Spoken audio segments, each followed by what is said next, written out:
Hello friends, ఆషాఢ మాసం కాబట్టి ఇక్కడ మేము మాకు మైసమ్మ దగ్గర కోడిని కోసుకోవాలన్నమాట. సో ఫస్ట్ మార్నింగే ఇంట్లో పూజ కంప్లీట్ చేసుకున్నా. సో మైసమ్మ దగ్గరికి వెళ్ళడానికి అన్ని రెడీ ప్రిపేర్ చేసి పెట్టుకున్నా అనమాట. ఎందుకంటే ఇక్కడ మాకు కోతులు ఉంటాయి కాబట్టి ఇట్లా బుట్టిలో కానీ ఏదైనా బాస్కెట్లో తీసుకెళ్తాం అనమాట, ఏ వస్తువైనా కూడా.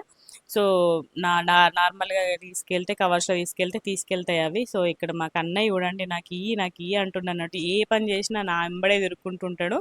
సో ఇక మేము ఇద్దరం కూడా కలిసి నడుచుకుంటూ వెళ్తున్నాం.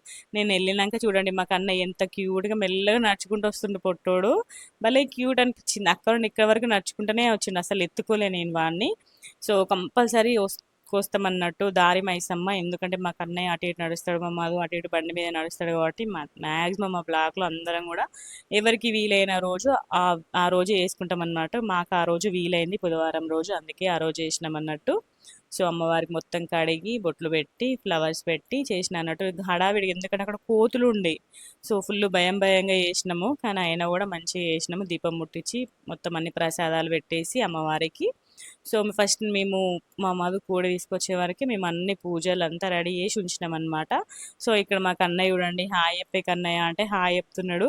ఎంత క్యూట్గా చెప్తున్నాడు చూడండి పొట్టోడు. ఇంకా మా మధు వచ్చి ఇంకా ఫస్ట్ పసుపు కుంకుమ వేసి అమ్మవారికి కొబ్బరికాయ కొట్టి కొన్ని కోసేసింది అనమాట. ఇక్కడ మా కన్నయ్య చూడండి ఎంత క్యూట్గా మొక్కుతుండు. అప్పవరకు మొక్క అంటే అసలు మొక్కట్లేదు, వాళ్ళ డాడీ వచ్చి మొక్కంగానే వాడు కూడా జేజా జేజా అని మొక్కుతున్నాడు అన్నట్టు. క్యూట్గా అనిపించింది అసలుకి. వాళ్ళ డాడీ ఏ పని చేస్తే ఆ పని చేస్తాడు.